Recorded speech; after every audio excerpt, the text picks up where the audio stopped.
Good morning mga karadyo.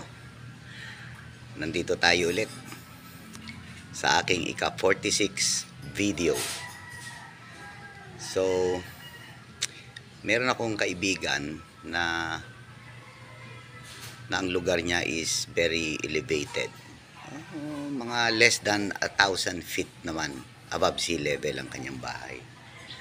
Now, ang antena niya napakahaba.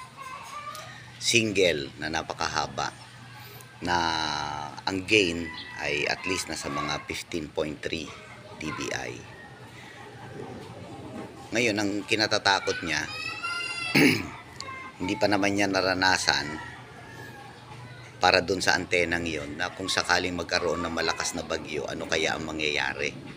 Imagine, open area siya, east-west.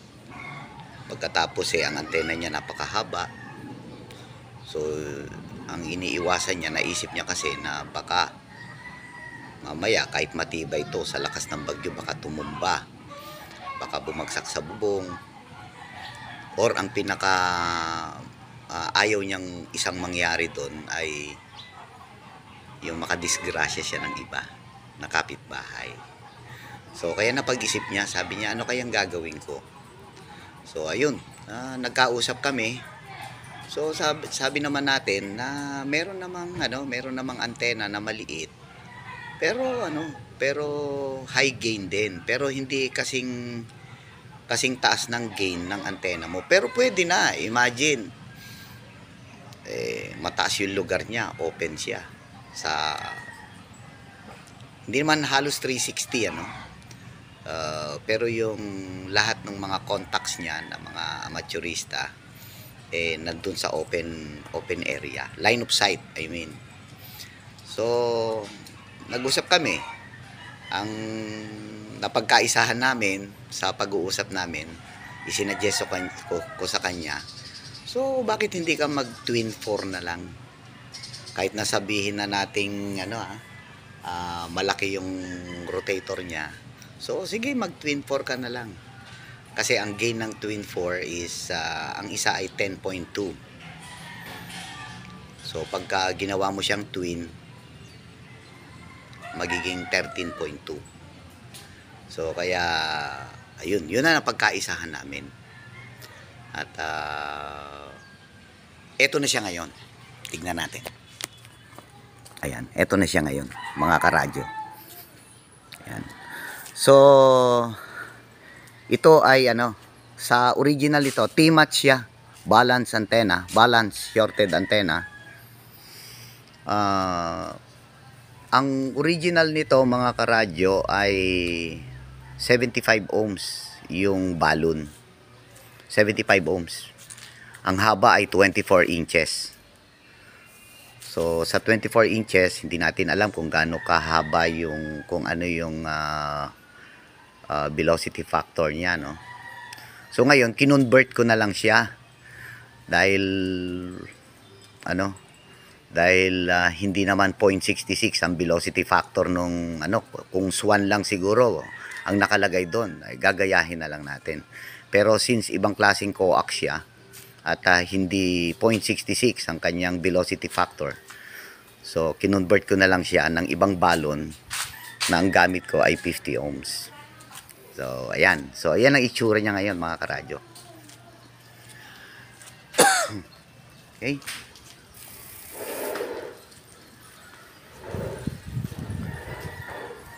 So, tayo ngayon ay nasa testing purposes na, no? Hindi ko na pinakita sa inyo kung paano ko ginawa.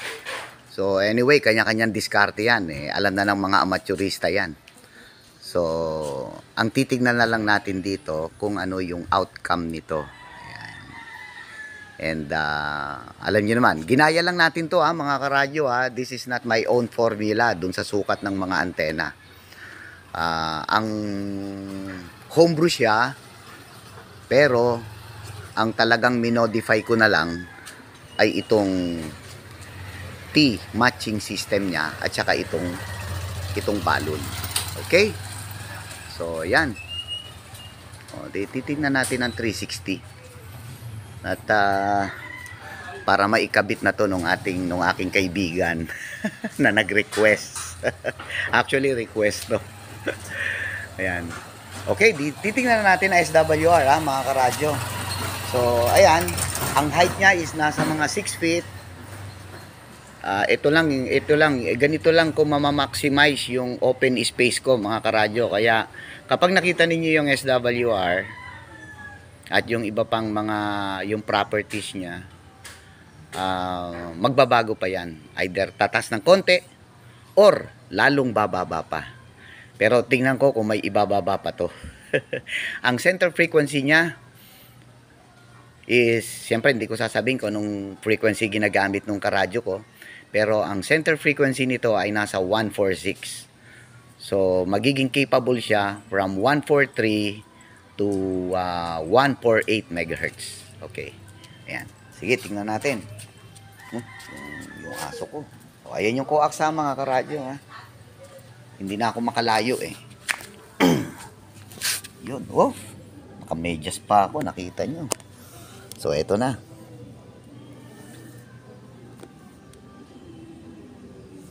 Bubuksan natin ha.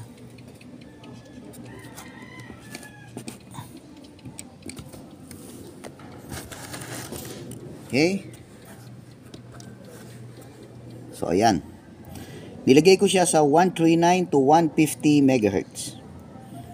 Ang SWR niya sa 159. Hindi ako nakasalamin eh. Pero sabi nating 159 something is 1.011. Okay? Yan, tingnan natin. Para makita ninyo ng maayos.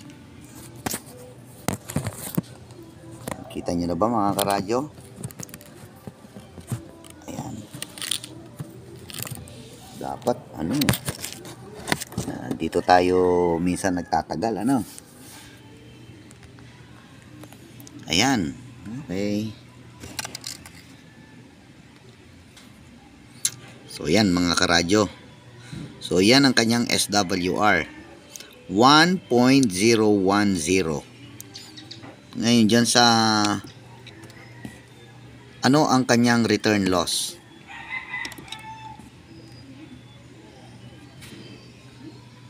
Okay. Minus 45. Ano? Minus 45. Nakita nyo yung hugis ng kanyang return loss, ano? Kwan siya. Ano tawag dito?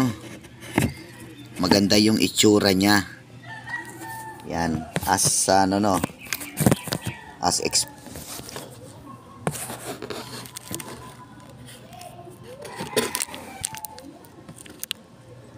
yan, kita nyo ba mga karadyo?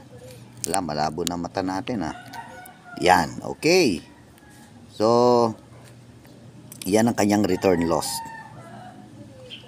Ang kanyang impedance. Ang kanyang reactance. Ayun. Almost point something, ano? Ang impedance niya. Resistance ba yan susunod? Hindi ko makita masyado, So, sigurado yan. Nasa 49 plus. Kayo na tumingin, mga karadyo. At yan ang kanyang impedance. Ayan. Okay. So, ngayon, tingnan naman natin kung ano yung kung hanggang saang frequency siya. Yung 1.2 lang ang titingnan natin, ha? Mga karadyo, yung 1.2 lang. Yan. Anong frequency siya? Nasa 147 plus. Lapit na sa 148. Oo. Yung kabila.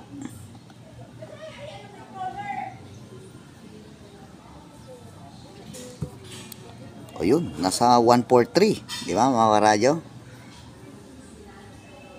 So, ang center frequency niya is 146. Yan. Okay. Kaya successful yung ating ginawang antena. Ano? So, ang radiation pattern nito, So approximately nasa mga nasa mga 50 degrees, minus 3 dB sa front. Kaya yung kaliwa 25% at 25 degrees from center to left, and 25 degrees center to right. So meron din itong back lobe, at yung gilid niya meron din ito, pero syempre mahina. O, kaya kung may question kayo tungkol dito, pwede ninyong i-message sa akin, at yun lang. So ulitin natin, ang sukat niya ay pareho nung kilalang antenna maker na gumagawa ng 4-element T-match. Ang pagkakaiba lang nito, syempre yung materyales, at saka yung T-match, at saka yung balloon. Okay? So there you go, mga karadyo. So salamat sa inyong pagsusubscribe at pag-view. 73 DW1 YBX.